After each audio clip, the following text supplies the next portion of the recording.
Hello and welcome to another video tutorial brought to you by noxtt.com, enabling organizations through technology. In this video, we're going to look at websites, load balancing, and SSL. This technique is also known as SSL offloading, and everything is going to be demonstrated on the AWS platform. So we also look at it as AWS administration. So this video is meant to demonstrate how to deploy two identical websites behind an AWS load balancer. SSL is then deployed to the load balancer. This is also known as SSL offloading. Only the load balancer has SSL, not the websites. However, encrypting the traffic behind the load balancer, this is also easy. The load balancer receives the encrypted traffic from the client, it decrypts the data and passes on to the unencrypted data and passes on the unencrypted data to the server. Sometimes the device inspects the incoming HTTPS traffic, filters malware, and then re-encrypts the data before sending it to the server, etc. In addition to the benefits of SSL offloading, this type of setup will make your site resilient to traffic as the load is shared between two sites. So we can set it up to re-encrypt, but in this particular demonstration, the HTTPS stops at the load balancer and unencrypted traffic is sent to the two websites. So the load balancer will have its own algorithm to know how many people to send to one, to two, but it will scale. And this makes your website very, very resilient to any kind of heavy traffic. In addition to which, you can have any number of websites behind the load balancer. The only thing is you have to remember when updating, if you have two, you have to update two sites.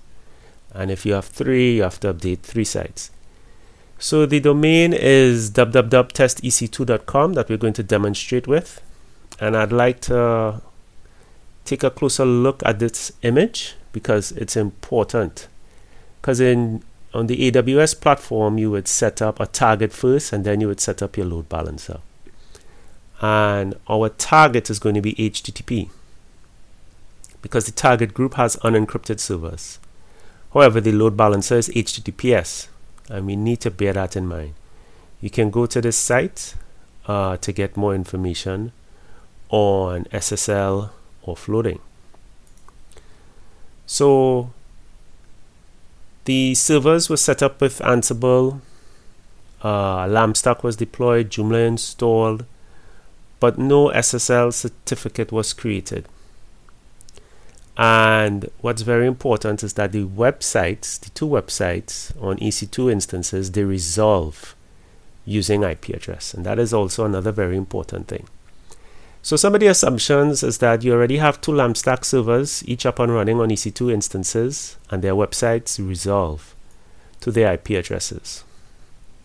You already have an AWS certificate manager to install AWS SSL certificate on your domain via CNAME. We'll take a look at that. So the domain is not with AWS Route 53. It's hosted on another name server. However, even if your domain is on an external DNS or external name server, you can still put SSL on that domain with AWS using a CNAME record. And I'll just briefly show that. You already have access to an AWS account via the console and or SSH. You have DNS access to make your CNAME records for the domain. So the general steps for this exercise would be to create a target group. Again, this target group is using HTTP over port 80. And that would be this half of the diagram. Then we'll create a load balancer using HTTPS on port 443, and that is this half of the diagram. We then use the A record of the load balancer to create a new CNAME record for the domain. So that domain will now point to the load balancer. Here are some technical terms for today's demonstration. AWS, Joomla website, CNAME record, SSL offloading, etc., etc. So let's get into it. Let's look at our two EC2 instances. We'll also look at our certificate and then we'll create the target group. Let's have a look at our certificate first and foremost. So this is in the certificate manager, and I believe certificate manager is under security, identity, and compliance. So we'll go right here. And this was already done.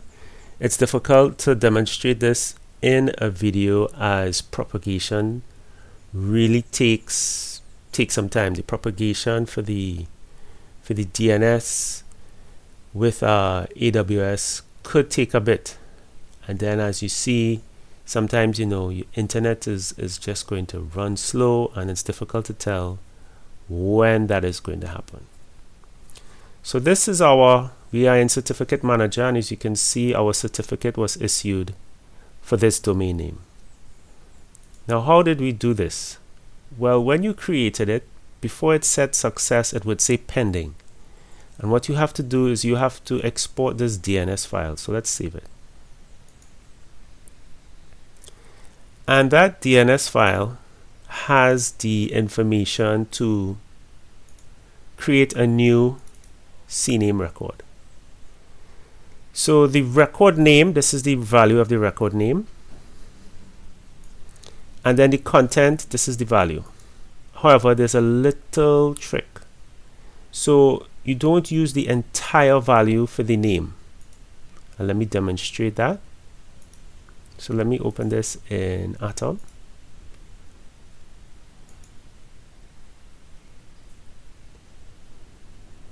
So this is the value of the CNAME record. So whenever you can create a domain once you have access to make DNS configurations and add new CNAME records for your domain. You can apply for an SSL certificate right here. And Amazon will issue the SSL certificate. However, you must create that CNAME record. So in your CNAME, what you're going to do is take up to the www. You don't take the whole thing, it's going to be up to there. But the content or the value of that name for the CNAME is going to be this entire thing here under the CNAME value, including the AWS and the dot. So let's have a look at the value live. So these are the contents. You see I stopped at www. So this is the name of the CNAME record. Time to live is 1 hour. And the value of the content is the entire thing for CNAME, including the dot after AWS. So once you make this entry, you click update, you create this CNAME record. You then have to wait a bit to ensure before AWS can see it. So we have our SSL. We have our SSL certificate using AWS Certificate Manager. And now we're just going to go back to EC2 and have a look at our instances. Just going to pause a bit as the internet seems a bit slow. Okay, we're back. And these are our two EC2 instances, our two identical websites. And as I said, most importantly, they resolve via their IP address. So let's just take a look at that. So this is the IP address. When I paste it in, Joomla website comes up. When I choose the other one,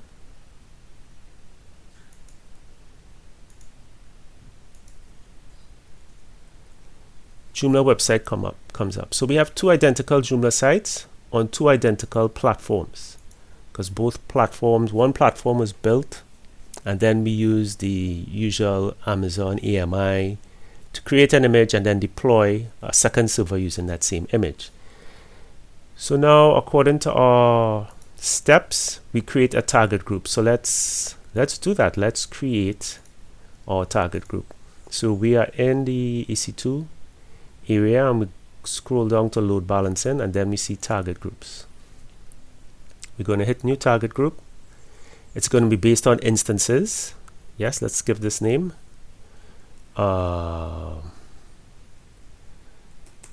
EC2 targets. And most important, the protocol must be HTTP on port 80. Remember, according to our diagram, what we are defining here is this half of the infrastructure. So we're going to keep it at port 80. Everything else is good. We hit next. These are the available instances. We choose 2 of them. It's on port 80 and we want to include them as pending. So we have our 2 instances, 2 websites on 2 servers that are identical websites on identical infrastructure. And we're going to use that to create our target group. So this is our target group. Our target group has been created. So the next step would be to create a load balancer, but the load balancer is going to be HTTPS on port 443. So that's this half. So let's do that now. So we go load balancers. We say create load balancer. It's going to be HTTP, HTTPS, application load balancer, test, or EC2 load balancer. And it's going to be internet facing. We're going to use IPv4. But the protocol is not going to be HTTP. Our protocol has to be HTTPS. We're doing SSH offloading. SSL offloading, sorry. So it's going to be HTTPS on port 443. We have to choose at least 2 availability zones, else this button will not be clickable. And we can leave everything else. This acceleration, this is good stuff, but it comes at a cost. Helps things run faster. So choose a certificate from ACM recommended, yes. And as you can see, because we already defined our SSL certificate in Certificate Manager, it's right here waiting for us. So we just hit next. We're going to select an existing group. This is the same security group that the 2 EC2 instances are using. And it says now, do you want to create a new target group? No, we want to use an existing target group, EC2 targets. We already created our target group. It already has the protocol it's going to use, so we click next. So these 2 targets are going to be running on port 80. So we just hit create. So something to keep in mind when we have created our load balancer, you would see the state says provisioning. So you may want to wait until it says active or it's deployed before you create your CNAME record or your DNS entry, so that the www.testec2.com is going to point to this load balancer.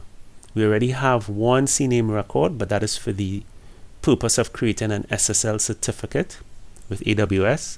We need a second CNAME record, and that would be for the purpose of pointing that domain to the load balancer. The load balancer will then decide which site 1, site 2, which one of the EC2 instances it's going to hand the request over to. So we're going to use this entry here for our CNAME record. It says a record, but this is what we're going to use to create our CNAME record for the domain so that it will point to this load balancer. So for security reasons, I'm just going to pause and I'm going to go back into my DNS dashboard and create this CNAME record. But I'm not going to hit update because it's still provisioning. But I'm just going to put everything there. And when this is finished provisioning, I'm going to hit update. So just give me a sec. I'm going to pause now. Okay, so we're back. And this is the entry you're going to use. It's a www for the domain. And this is the load balancer value. So this is the value that we got from right here. The A record, the DNS name. It still says provisioning. We don't want it to be in a provisioning state when we hit add DNS. We want it to be up and running. We want that load balancer to be up and running before we add the DNS record. So I'm just going to pause and wait for this load balancer to fully provision before we make that DNS entry. And great, you see it says active. So now the load balancer is fully provisioned. Now we can hit add DNS. Again, I'm going to pause for security reasons and add this DNS entry. Okay, so we're back. That DNS entry is done.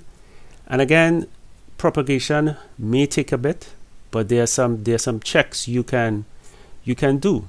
So to make sure that your DNS entry was correct, you can always go to dnschecker.org, and we're going to type in the domain, which is www.testec2.com, and we created a CNAME record. So when I hit search, I'm supposed to get back the value of my DNS name for my load balancer. So the load balancer DNS name is supposed to come back to me when I go on Dnschecker and I type up the domain. And as you can see, this value is the value for my load balancer. So we know things are working. We can also run a dig to ensure that things are resolving, and we could probably test it in the browser. But let's run a dig first and see if it's up and running. So we do dig plus short, and we enter the domain. The output again is supposed to be the value, the DNS name of the load balancer, and that name is coming back. There it is.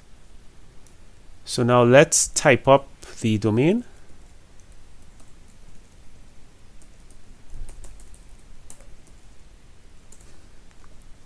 And here is our site. And let's hover over the padlock. Verified by Amazon. But how do we know that this... Okay, so how do we know that this is... Well, every time you refresh, it looks like the same site. How do we know that it's really offloading to one of the two sites? Well, let's just make a quick edit and see what happens. So we're going to go into one of our sites.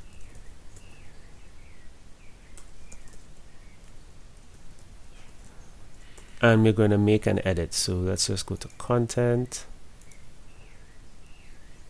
featured articles, Joomla. So let's just name this one site 1, Joomla site 1.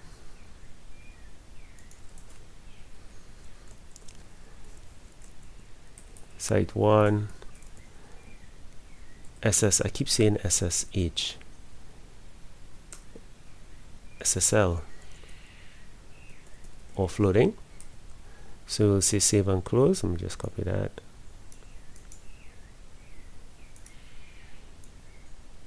Site 1. Save and close. So this was site 1.